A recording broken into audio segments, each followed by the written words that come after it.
कह रहा हूँ ननद को ससुराल कैसे भगाएं? क्या बात कर रही है भाभी? कुछ नहीं गुड्डू, सांप सांप सांप। कहाँ है सांप? डंडा है। कोई सस्ता नशा करके बैठी है क्या?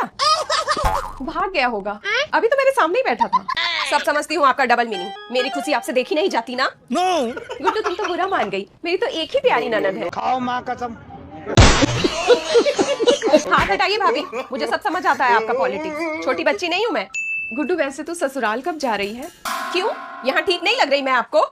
लग तो रही हो, लेकिन शादी के बाद लड़कियां अपने ससुराल में ही अच्छी लगती हैं। अच्छा, ये बड़ी अच्छी बात कही आप।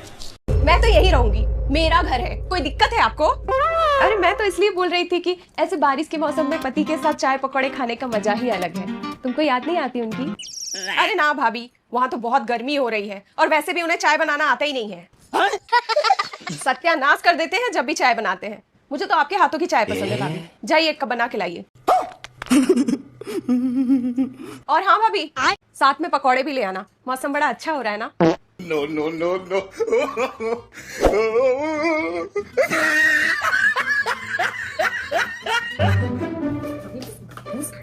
ये चेहरे के तोते क्यों उड़े हुए हैं भाभी? इस गुड्डू का ना कुछ करना पड़ेगा। बिमला कोई तिगड़म लगाना गुड्डू को ससुराल वापस भेजने के लिए। ना बाबा ना, दीदी को भनक भी लग गई ना तो किचन में ही भस्म कर देंगी मुझे। आप जीजा जी को कॉल करके बोलिए गुड्डू को लेके जाएं। अरे किया था मैंने कॉल, जीजा जी बोले कुछ टाइम हमें भी खुश रहने का मौका दो, रखिए एक आध महीना और, बोल के कॉल काट दिए। मेरी बेटी के पीछे क्यों पड़ी रहती है बहू? अभी अभी तो आई है बेचारी, 2 ही महीने तो हुए हैं आए हुए। कुछ दिन और रहने दो उसे। हाँ मम्मी जी, मैं कहाँ मना कर रही हूँ। मैं तो बस ये बोल रही हूँ कि मेरी मम्मी भी बुला रही है मायके 2 हफ्ते के लिए, तो सोच रही हूँ कल ही निकल जाऊँ। कहाँ जा रही है? अब यहाँ घर का काम कौन करेगा? 2 महीने रुक जा, गुड्डू जब चले जाएगी तब चले जाना। मम्मी जी आप ही कर लीजिएगा काम, 2 ही हफ्तों की तो बात है। मायके जाने के लिए मना थोड़ी है बहू, पर तुम्हारा मायका गांव देहात में है, इतनी गर्मी में ना तबीयत खराब हो जाएगी वहाँ। बहुत दिन हो गए मम्मी घर गए हुए, घर की बहुत याद आ रही है। जब बार बार घर ही भाग जाना है भाभी तो फिर शादी क्यों किए? बताऊं भैया को अभी? ठीक है गुड्डू, नहीं जाऊंगी। दिमाग में ये ख्याल भी मत लाइएगा, नहीं तो भैया से कुटवा दूंगी। इसको तो जहर देके ही मारना होगा। कहाँ जा रही बहू? कपड़े सुखाने, और भी तो बहुत काम पड़े हैं, करना तो मुझे ही है ना। ए गुड्डू, तेरी तो शादी हो गई है, फिर यहाँ कुंडली मार के क्यों बैठी है? मेरा घर है, मैं कुंडली मारूं या धरना दूं, आपको क्या? मर्द से लड़के आई है क्या? अरे मैं तो बस ऐसे ही बोल रही थी। तेरा ससुराल तो हीरा है, हीरा। आपको क्या पता मेरे ससुराल के बारे में?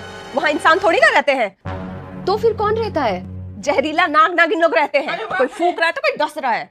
और सबसे डेंजर नागिन है मेरी ननद।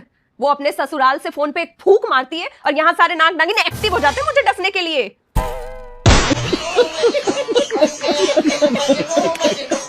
दुश्मन को भी ऐसी ननद ना मिले गुड्डू। क्या बताऊं दीदी आपको, मेरी तो जिंदगी ही नरक हो गई है। वहां गई तो मुझे डस के ही मार देंगे। समझ रहे हो? ये तो ऊपर वाले का इंसाफ है दीदी, जैसा करेंगे वैसा भरना तो पड़ेगा ना। यही रह जा तू, वहां कहाँ इतनी गर्मी में काम करेगी, यहाँ रहेगी आराम करेगी। और भाभी तो है ही तेरी सेवा के लिए। तू साला बहुत नीच आदमी रहे। सांप को देखा और तेरे को देखा तो पहला सांप को छोड़ के तेरे को मारना।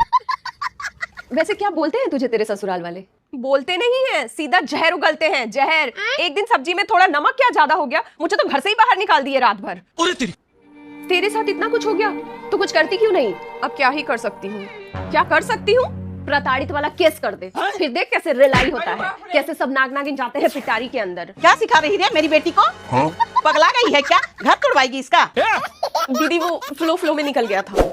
दीदी चीनी मिलेगी क्या? नहीं।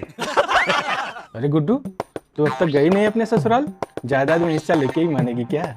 आपको ज्यादा चिंता हो रही है तो आप ही चले जाओ। देखा दीदी कैसी जुबान चल रही है इसकी।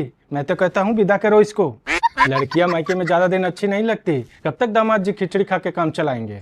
तो चाचा आप क्यों नहीं जाते चाची को लेने? वो भी तो 6 महीने से मायके में बैठी है। अरे वो से वहीं रहने दे, मुझे भी तो अपनी जिंदगी जीनी है। बहुत सुकून है दीदी, जब से गई है मेरे कान के पर्दे सलामत है। यही तो मैं कब से समझा रही हूँ चाचा जी, दामाद जी कब तक अकेले रहेंगे? आखिर इसकी भी तो कुछ जिम्मेदारियां हैं। कौन सी जिम्मेदारी? वो तो अकेले मौज काट रहे वहाँ। मौज तो काटेंगे ही, आफत जो चल गई है 2 महीने से। आप ही बताओ मम्मी, कैसे जाऊं मैं वहाँ? मेरी ननद 24 घंटे निगरानी रखती है मुझ पे, सीसीटीवी बन के। तू भी तो रो एजेंट बन के मूंग दल रही हमारी छाती पे, हमने कुछ कहा? ये बड़ी अच्छी बात कही आप।